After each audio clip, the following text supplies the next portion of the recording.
So number nine says select the most accurate statement about the series. And it gives you the series arctangent of n minus arctangent of n plus 1 from n equals 5 to infinity. So it gives you 5 different options. The first option is direct comparison test. The 2 options below that are convergence or divergence by telescoping series. After that, alternating series and test for divergence below that. So whenever I have 2 terms and I'm comparing to each other, usually I want to try telescoping series first. So in this case, what I'm going to do is I'm just going to start with telescoping series because, again, looking at the difference between 2 terms is usually a good place to start. So if I go ahead and I plug in n equals 5, I end up with arctangent of 5 minus arctangent of 6. My n equals 6 term, arctangent of 6 minus arctangent of 7, so those terms end up canceling. N equals 7, arctangent of 7 minus arctangent of 8, those terms ends up canceling. So I'm starting to see a pattern. It looks like whatever my next term will be will cancel out with that one, and I'll be left with an additional one there.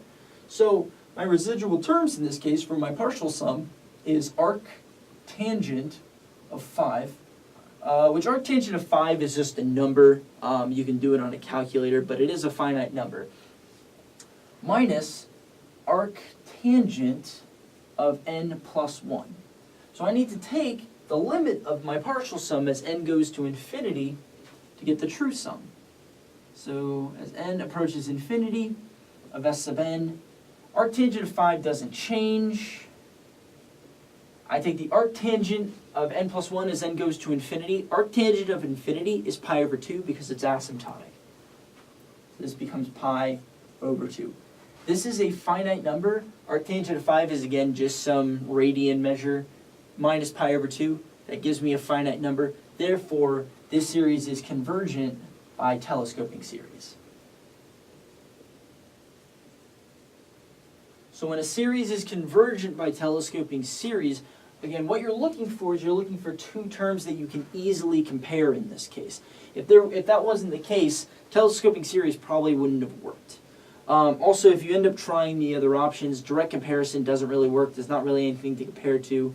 Test for divergence eventually ends up giving you 0, and alternating series test doesn't work because it's not alternating. Even though it is subtracting off, the terms themselves aren't alternating at all. So in this case, convergent by telescoping series is B.